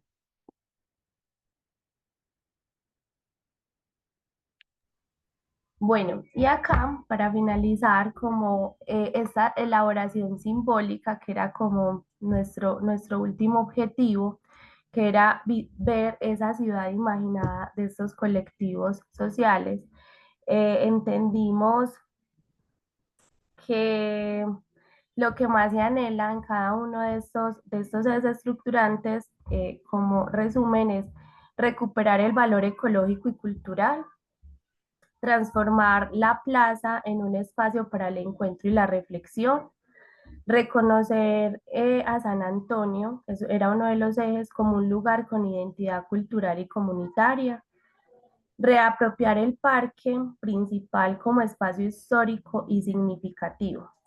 Con esto nos permitió entender que los colectivos no solo critican el espacio público, las fallas, como mencionábamos al inicio, sino que se imaginan activamente una ciudad más incluyente, una ciudad más vivible, más simbólica, más representativa. Entonces, como conclusión, como resultado en este objetivo, los colectivos sociales deliberan y actúan frente a su ciudad, generando representaciones simbólicas que desafían la visión institucional. Su participación activa reconfigura el urbano desde la ciudadanía.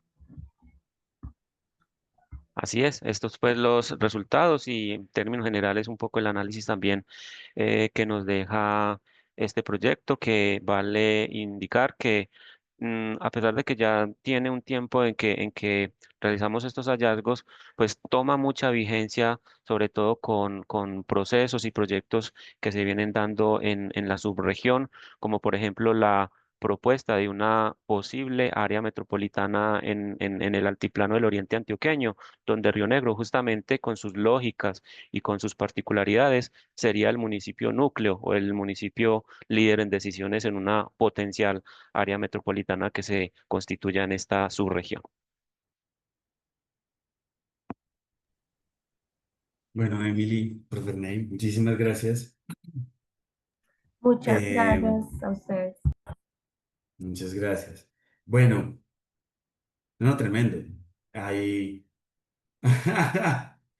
un montón de temas y agendas y bueno, a los autores y autoras, antes que nada, pues ya que escuchamos todos los trabajos, agradecerles el tiempo, conectarse, compartirnos su trabajo. Sé que 5 o 7 minutos no es nada, pero es una forma también de respetar el tiempo, de que no se haga más largo de lo necesario y sobre todo de que pudiéramos conversar. Entonces, así recapitulando, escuchamos trabajos de investigación formativa surgidos en la Universidad de Medellín, principalmente semilleros de investigación. Escuchamos luego dos trabajos de la Universidad Externada de Colombia, que ahí ya está la profe, pues, siempre estaba, pues, pero acá de prender la cámara en María Catalina, para que nos cuente un poco de esos trabajos. Y escuchamos los trabajos de la Universidad Católica de Oriente, además de agradecerle pues, a Fabi y a la Universidad de Palermo por el espacio y por la celeridad en el proceso editorial. Em, Fabi no sabe, pero es que nosotros en la Universidad Católica teníamos una serie de libros y por asuntos de la, de la asignación de pesos y puntajes de los proyectos de investigación en Colombia, las universidades se fueron quitando un poquitico de la idea de sacar libros. Entonces a nosotros nos quedó un poco ese espacio donde sacábamos los trabajos. Era una lucha porque era para un libro 3 años, reprocesos, en fin. Pero cuando aparece este espacio en cuadernos fue como, lo tenemos, porque ya la dinámica, digamos, estaba generada. Entonces, bueno, yo quisiera, además de agradecerles a los autores, a Fabio, a la Universidad de Palermo y mandarle un saludo a Alejo, que pues no está hoy, pero siempre, siempre es como el amigo que me conecta con Palermo. Agradecerles a Daniela, a María Catalina, a Sandra porque son el enlace y porque creyeron en que era posible hacer este trabajo de llevar estudiantes de pregrado a que tuvieran sus primeras publicaciones. Detrás, detrás de esos proyectos, para que eso se convierta en artículo, hay un trabajo grande, un trabajo muy grande de edición y acompañamiento y un trabajo formativo que yo quiero resaltar porque obviamente entre cómo se entrega el trabajo y cómo hay que tenerlo listo para que se publique hay un trabajo. Entonces, bueno, quisiera que María Catalina nos contara un poco en qué contexto surgen los dos trabajos que vimos, si los chicos están por ahí y nos quieren comentar algo de más desde lo anecdótico, desde cómo vivieron ese proceso, para que animemos una conversación. Mi plan es que conversemos unos 10 minutos antes de presentar el monográfico para el otro año. Bueno, bueno, acá buenos días, allá buenas tardes. Eh, como siempre, Carlos, muchas gracias por este espacio y también a Fabi, pues a la Universidad de Palermo. Creo que estos vínculos y estos enlaces son algo muy especial, sobre todo también como para nuestros estudiantes que tienen una oportunidad de ver que sus trabajos no solamente se quedan en el aula, sino que logran tener una visibilidad y logran tener como esta oportunidad internacional que creo que aprovechan muy bien los estudiantes que toman esta oportunidad, ¿no? En el caso de la Universidad Externado de Colombia, pues venimos trabajando ya bastantes años con Carlos en muchos aspectos, no solamente con los estudiantes, sino también como en muchos proyectos conjuntos de investigación y que tenemos pues una dinámica muy interesante en esta área sobre todo.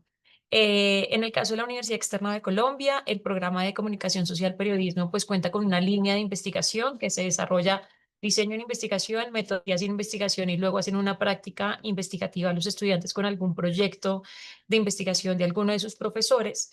En este caso, Juan Camilo y Andrés iniciaron este proceso investigativo en la clase del profesor Daniel Aguilar en diseño de investigación. Y luego, digamos que yo como enlace y como vínculo de la universidad, pues siempre le pido a los demás profesores que si ven trabajos sobresalientes que valen la pena, digamos, como tener este trabajo de escribir un artículo, de acompañarlos y de que terminen una publicación internacional, pues Daniel, digamos que dio a relucir estos dos trabajos, que creo que son trabajos muy bellos, muy potentes, que desde, incluso creo que hay algo muy bello desde estas investigaciones, y es que es desde los mismos gustos de los estudiantes, ¿no? No se trata de una imposición temática o una imposición metodológica investigativa, sino que los mismos estudiantes son los que proponen y ahí creo que eso es algo muy interesante en este espacio, porque se dan cuenta que investigar lo que les apasiona o lo que les gusta o esas preguntas por las identidades y por otras formas, pues también valen la pena mostrarlas y relucirlas, ¿no? Entonces, no sé si Juan Camilo y Andrés quieran contar algo anecdótico. Sí, por favor, obvio. Del espacio, de la Es que escritura. imagínate humor negro y luego Grindr y luego en ese trabajo de Grindr encontrar que no es tan libre, que no es tan que la gente se conecta y pacta encuentros sexuales, sino que también hay unas dinámicas de poder que están cooptadas, o sea, es como, wow, o sea, es que fíjense que una de las cosas que me gustan mucho de estos trabajos todos es cómo problematizar lo cotidiano, o sea, es que hemos escuchado podcasts, hemos escuchado programas de humor, hemos escuchado redes sociales, hemos escuchado espacios de la ciudad, o sea, eso me parece absolutamente hermoso. Entonces, si Andrés y Juan están por ahí para que nos cuenten cómo lo vivieron. Bueno, sí, pues digamos que por este lado, sobre este artículo sobre Grindr, podría mencionar que efectivamente fue un proceso muy interesante el realizarlo, porque fue empezar y una vez comencé a redactar, creo que hubo simplemente un camino que cada vez se iba aclarando por sí mismo. Fue quizá chocarse un poco con el método científico y claro, fue estresante, sin embargo, la misma fascinación por esta información y por este proyecto puntualmente, pues me llevó a finalizarlo con mucho cariño.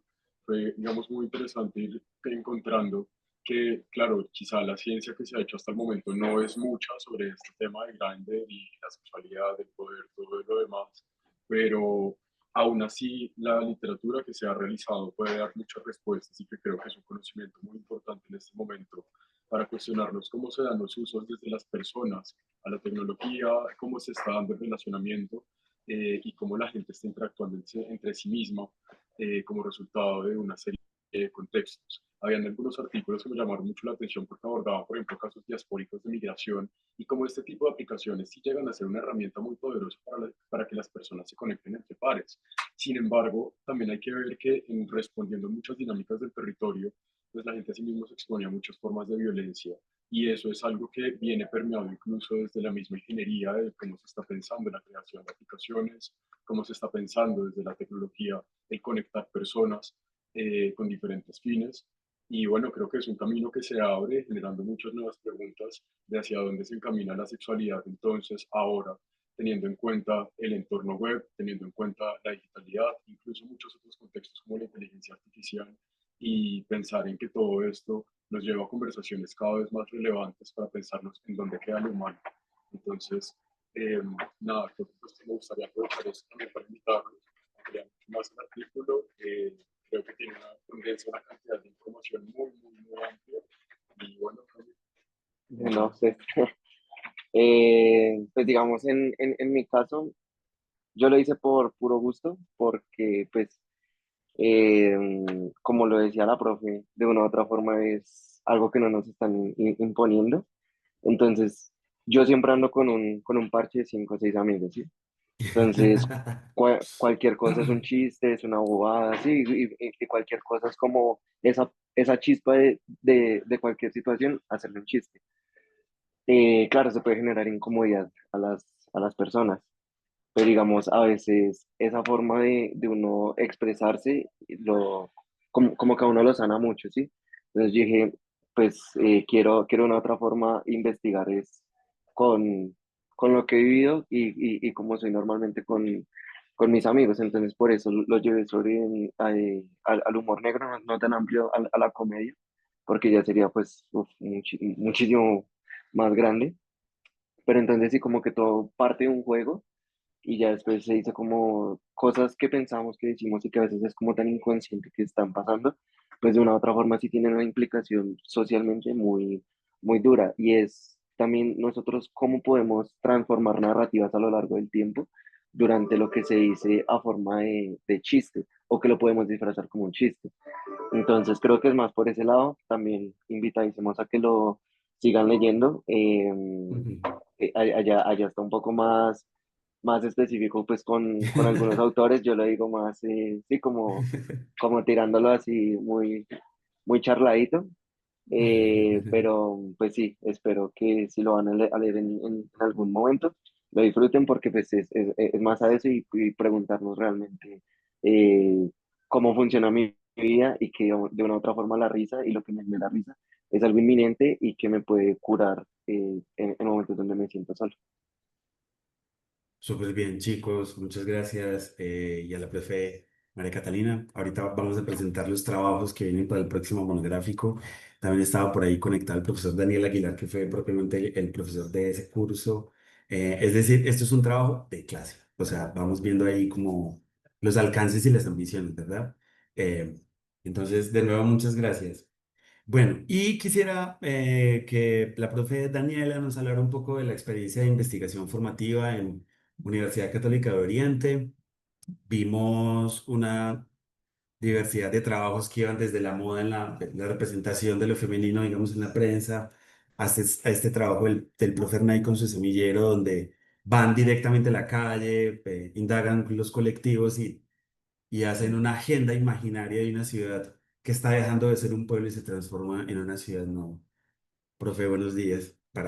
Bueno, aquí ya tampoco es días, aquí ya también. Ya nos vamos acercando a la tarde.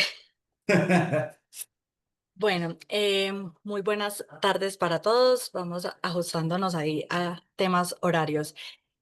Bueno, para nosotros siempre es un placer pertenecer a este número. Lo hemos encontrado como una forma de que los chicos visibilicen un trabajo de investigación formativa que particularmente en la Universidad Católica de Oriente se hace como una fortaleza dentro de los procesos académicos. Nosotros tenemos 5 asignaturas de investigación donde pensamos o buscamos que no solamente la investigación sea como el ejercicio de investigar, sino que generen diversidad de competencias blandas al estudiante, de análisis, de confrontación del objeto de estudio y sobre todo de construcción perspectiva de la realidad.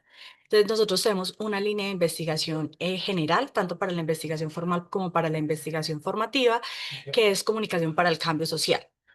Por eso encontramos esa variedad de temáticas, porque es entender cómo la comunicación permea los procesos de transformación, desde la moda, desde los videojuegos, pero también desde un carácter muy territorial y muy enfocado en la visión que nosotros tenemos del territorio que habitamos, que es un territorio bastante diverso y que juega mucho con las dinámicas de lo rural y de lo urbano. Entonces, por eso encontramos como esa diversidad de temáticas. Dentro de este número particularmente, lo que queríamos mostrar era eso, cómo desde la comunicación podríamos abordar los territorios, la ciudad, las problemáticas sociales, las transformaciones rurales urbanas, pero también cómo nos podíamos acercar a el componente histórico y a una lectura histórica, y también con el de Panenka, que no se pudo conectar, pues no pudimos organizar los tiempos bien para la conexión de hoy, también mirar cómo se podría empezar a pensar la transmedialidad en un territorio que nosotros nos enfrentamos a unas brechas digitales todavía profundas. Entonces creo que desde ahí es que entendemos la comunicación y los chicos abordan la comunicación.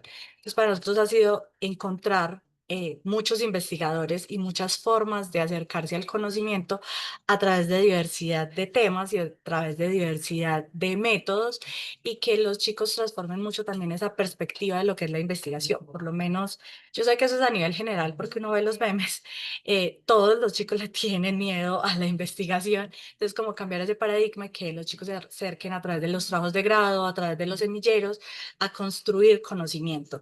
Y creo que eso es lo que nos muestra este tipo de coloquios que tenemos estos chicos acá, que estamos construyendo conocimiento a través de los procesos formativos, pero que también estamos viendo la diversidad donde permea la comunicación. Es que a veces nos quedamos que la comunicación es medios, y aquí vemos que transversaliza casi todo el ejercicio social y el ejercicio humano.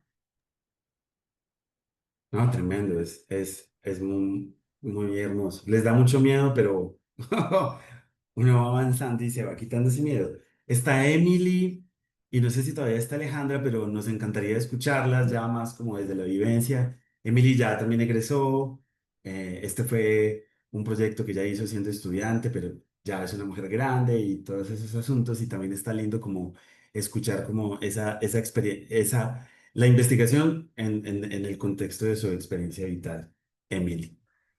Bueno, no, mi experiencia en este proyecto fue muy significativa porque como decía Dani, o sea, siempre desde la academia nos inculcan mucho como esa apropiación del territorio, ¿cierto? De vivirlo, de conocerlo y de aplicar pues como todos los conocimientos del aula en nuestro territorio que es tan diverso, tan amplio.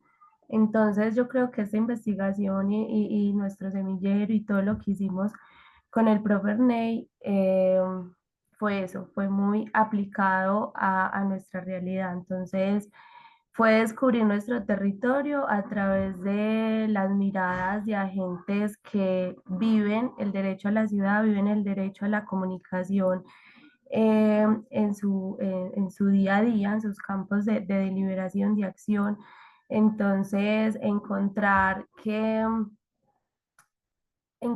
con tantos colectivos, con tantos movimientos, recorrer la ciudad con ellos, recorrer las calles con ellos, fue algo, pues sí, muy significativo para mí, pues como en mi parte académica, en mi parte profesional.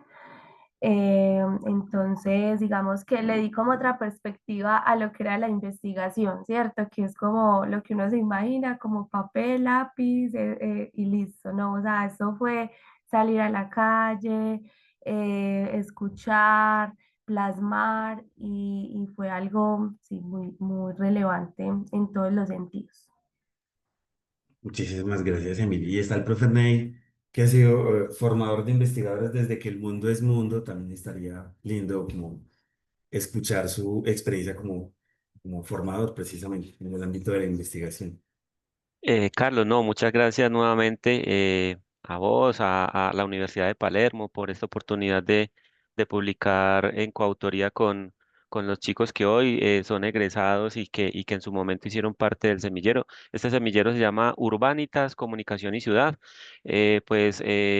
Problematizamos fenómenos comunicacionales que transcurren en entornos urbanos crecientes, como es este altiplano del oriente antioqueño. Estamos al oriente de la ciudad de Medellín.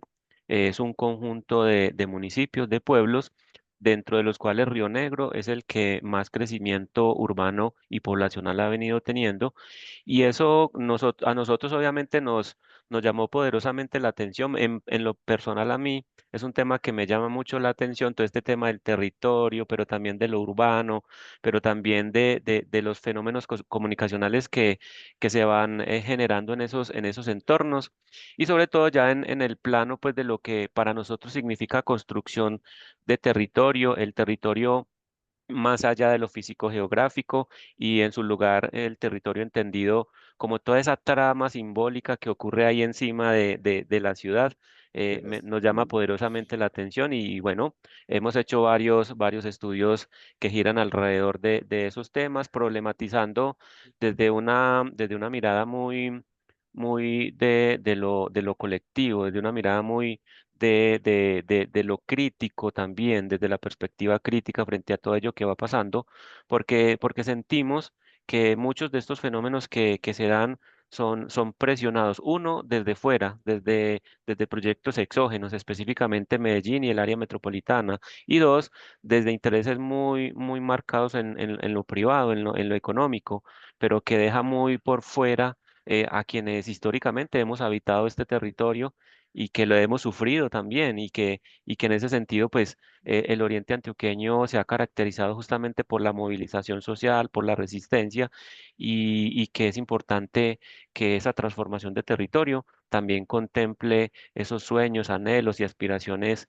que tenemos los habitantes históricos, pero también los habitantes que llegan a habitar este territorio. Muy bien, confírmame que están viendo una diapositiva. Sí, Bueno, sí, mi se ve, gente, Sí. se ve, se ve.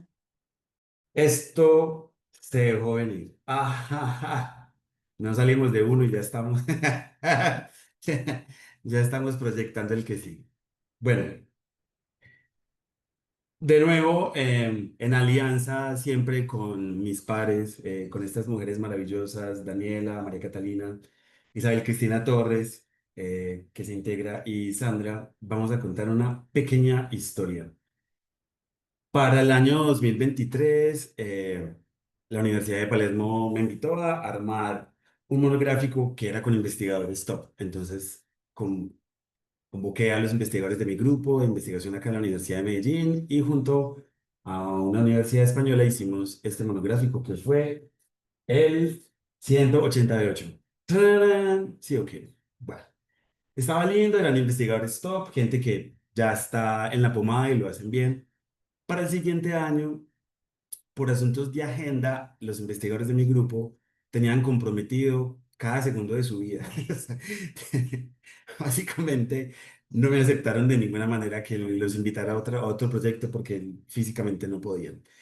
Y yo vi, nos vamos a quedar sin monográfico, no, ¿qué puedo hacer? Y entonces ahí fue que hablé con Catalina, con Dani y con Sandra y dijimos, no, pero es que si juntamos tres proyectos que hay en la Católica, tres proyectos del externado, tal. Entonces les propuse a Alejo y a Fabi que no íbamos a tener investigadores top, investigadores de oficio, sino que íbamos a tener jóvenes investigadores. Yo lo propuse con cierta timidez, pero a Fabi le encantó la idea y a Alejo también le encantó la idea. Y yo dije, pues va. Y no van a ser uno, sino que van a ser muchos porque en estos procesos estamos continuamente. Entonces, el primero que hicimos, que se llamó Colombia, la investigación formativa, volumen 1, se publicó el año pasado. Hoy acabamos de presentar Colombia, la investigación formativa, volumen 2, es el cuaderno 250, que pues, aquí está, sí o que ellos imprimen pocos ejemplares, uno tiene que ir hasta Buenos Aires a reclamar el que le toca, la invitación está bien, pero la historia continúa. Entonces, vamos a hablar de los proyectos que ya están avisorados, que ya están en fase de escritura y tenemos por el lado de la Universidad de Medellín, ¿de quién es esa voz? Es una revisión bibliográfica con preguntas sobre las voces narrativas del cine latinoamericano. Lo presenta la estudiante María José Chinchilla. Ella es auxiliar de un proyecto de investigación junto a dos profes súper tesos de acá de la facultad y se están preguntando por el uso de la voz narrativa en, en el cine latinoamericano. María Paula Quintero repite, fue la que nos expuso al comienzo el trabajo sobre alcoholíricos y resulta que como ella misma nos dijo, ese concepto de turistificación resultó problemático, entonces ella quiere seguir problematizando eso en el contexto de la literatura especializada. El trabajo se llama Turistificación, nombrar y entender lo que se transforma. Y una estudiante de nuestra facultad expuso su trabajo de grado hace 2 meses, como mucho. Esta palabra la vamos a escuchar luego más adelante. Va a trabajar nostalgia. El trabajo de grado ya está aprobado, ya se presentó y ella lo que está haciendo es como convertirlo en artículo publicable. Ese proyecto se llama De lo retro a lo relevante, la influencia de la nostalgia en la cultura y la comunicación de las generaciones Y y Z. Bien. Y luego, como parte del semillero, no sé si Sandra está por acá, tenemos 3 trabajos del semillero de la profe Sandra Emiliano Palacio. ¿Estás, Sandra, por acá? Bueno, puede ser que no. Si algo, ahorita volvemos acá. Y entonces le damos la palabra a Daniela, quien desde la Universidad Católica nos presenta los artículos que van para la nueva temporada.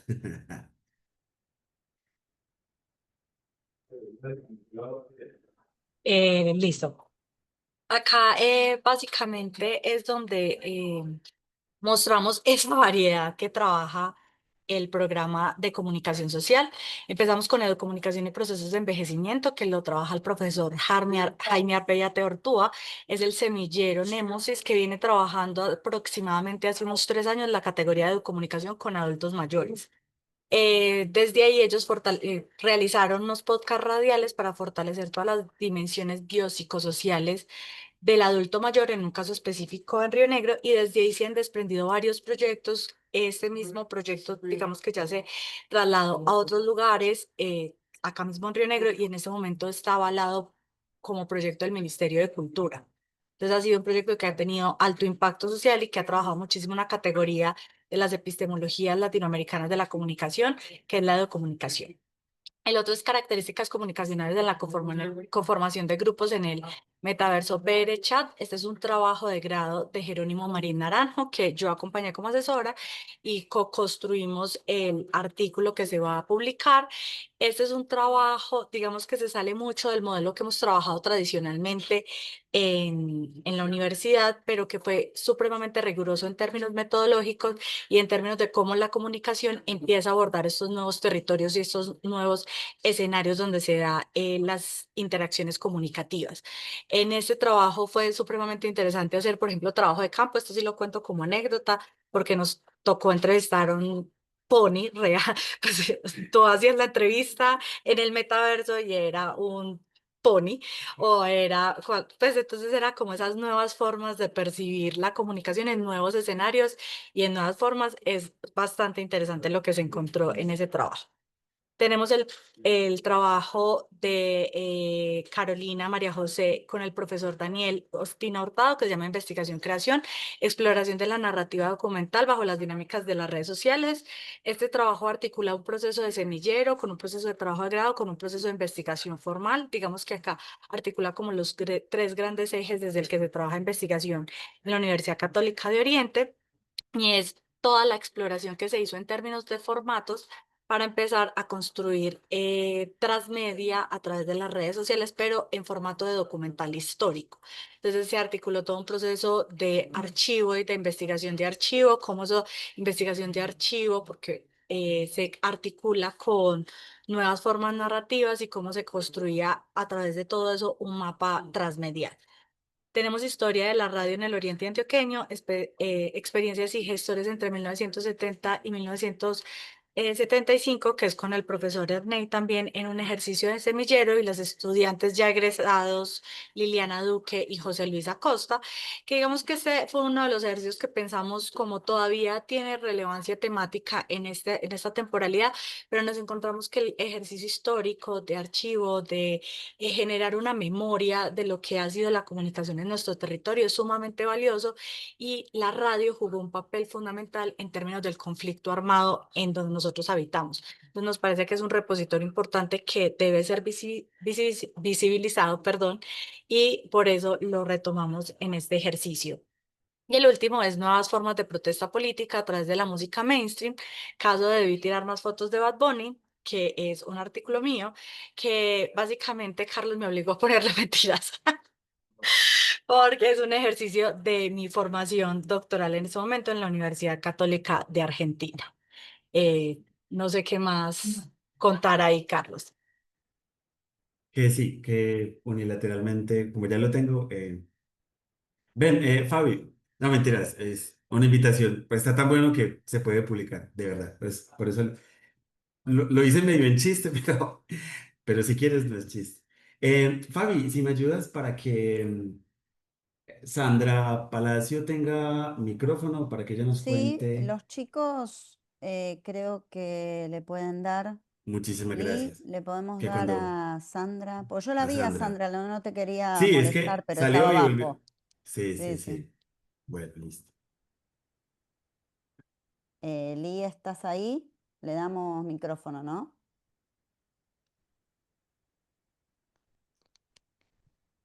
Bueno, ahí supongo que le van a Bueno. dar.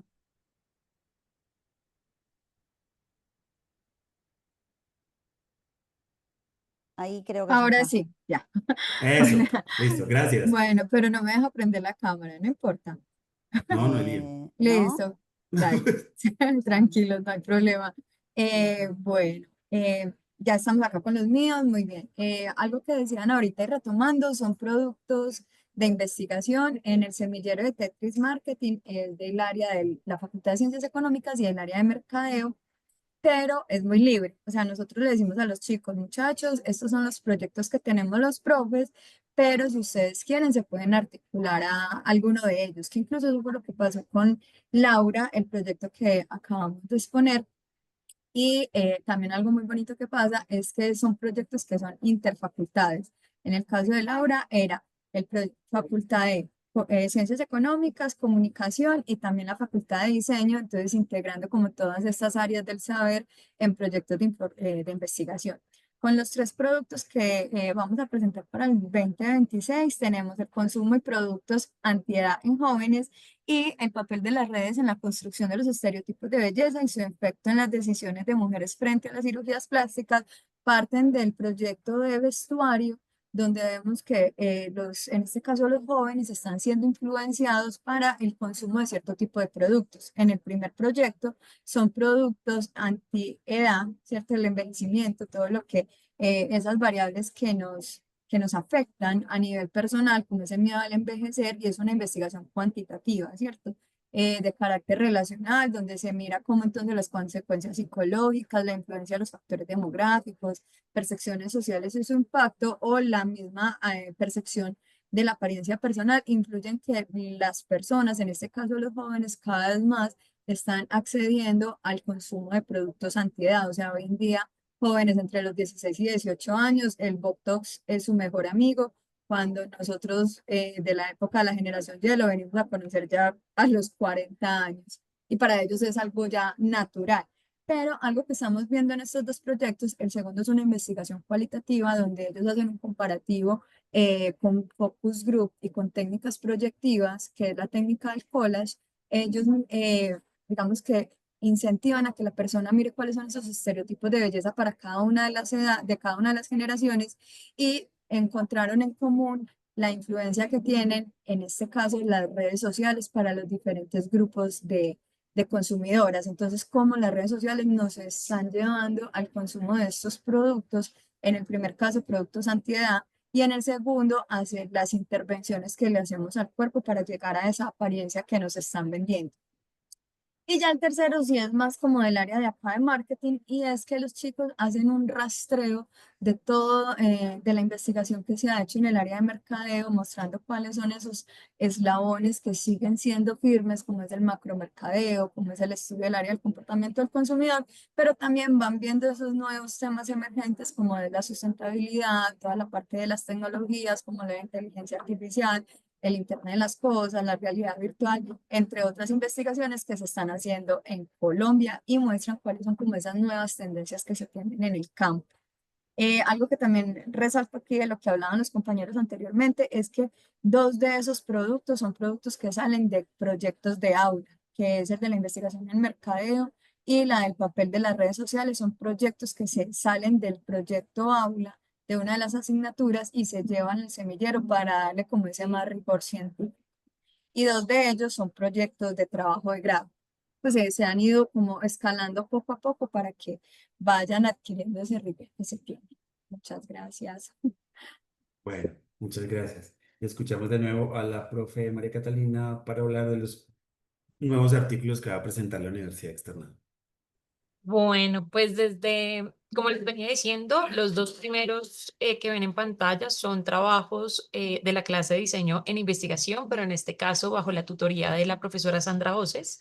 Y el tercero, que me parece muy importante resaltarlo, es de una estudiante de nuestra maestría en comunicación creativa y medios emergentes, que hace un acompañamiento al profesor Daniel Aguilar en la práctica investigativa y en su proyecto de cómic y conflicto armado. Entonces, fanatismo obsesivo hacia influencers, una aproximación del estado del arte desde el caso Westcol por María Camila, Alejandra y Sara. Es un análisis de ese fanatismo juvenil a estos influencers, especialmente el caso de Westcol, explorando cómo los algoritmos y las relaciones parasociales configuran nuevas formas de adhesión simbólica en las redes sociales. En el caso del impacto de los Simpsons en el género y el humor, Alison busca examinar cómo los Simpson ha influido pues, en la identidad del humor y las representaciones de género de las juventudes latinoamericanas a través de su constante pues, presencia en la cultura digital que pues siempre va a estar, ¿no? Y por último, educación, memoria y conflicto, el poder pedagógico del cómic en Colombia. Melanie busca abordar el potencial del cómic en la educación colombiana, destacando su valor como medio narrativo y visual para fomentar un pensamiento crítico de memoria colectiva y de procesos de reparación simbólica que pues son sumamente importantes pues obviamente para Colombia y para todos nuestros procesos de reparación y pues de obviamente lograr la paz en nuestro país. Bueno, tremendo. Muchas gracias, profe. Muchas gracias, Fabi, Dani, Sandra, a los chicos que expusieron. Ahí estoy viendo a Dani, a David. Bueno, a todos los que estuvieron. Lo que dije, ¿no? Recortamos un poco el tiempo de intervención para que pudiéramos tener este espacio al final, que en todo caso es interesante. Ahí está el monográfico, 250. Y no saliendo de este, ya nos ponemos a trabajar en el que sigue. Fabi, te adelanto que Sí, podrían ser dos, porque de hecho no están todos los que llegaron, ok, no, podrían ser dos entregas. Puede ser como un anuncio ahí, lo dejamos como una abierto, pero igual propuesta, sí. nos volvemos a reunir y a repensar. La verdad que dos palabras antes de cerrar, porque ya está la otra comisión viniendo, Ok. pero lo que dijeron fue muy emocionante porque de aquella charla que tuvimos en algún momento, como bien lo dijo nuestro querido amigo y colega Carlos, era todo un desafío esta propuesta, ¿no? Pero por supuesto que también la reunión la tuvimos con las docentes, con las, de alguna manera los que Sí. llevan adelante estas palabras en papel, así que dijimos que sí, sin pensarlo. Y la juventud llena espacios, realmente. Yo los escuchaba a todos los chicos y a sus profesores, ¿no? Porque también nosotros somos parte de ese desafío, pero está lleno de vida eso, ¿no? Y muy interesante Está lleno de que vida. esas problemáticas se cruzan a nivel transdisciplinar, pero además de todos los países de nuestro continente. Entonces es muy interesante repensar esas problemáticas en la Argentina. Yo lo escuchaba en el aula también. Y bueno, y poder cruzarnos, ¿no? En esas instancias. Así que vamos por más, sin dudas. Te reagradezco siempre tu generosidad por presentarnos tu equipo. La verdad que da ganas de cruzar siempre estos saberes. Pues aquí, cuando quieran venir y les mostramos en vivo y en directo cómo se vive, no lo descartemos, porque los Vamos. semilleros, los clubes, los trabajos de ayuda, Sí, se vive muy bonito. alucinante. Bueno, Bien. de nuevo, Bueno, gracias. hasta acá llegamos. Bueno, les súper agradezco. Gracias, mi querido Carlos. Y bueno, seguimos en reuniones y en cosas para seguir Claro. proponiendo. Yo secretamente ya tengo tu número, pero te lo digo después. Así que vemos si es volumen 1 y 2 o qué, porque le voy a tener que poner un tilde. Bueno, abrazo gigante.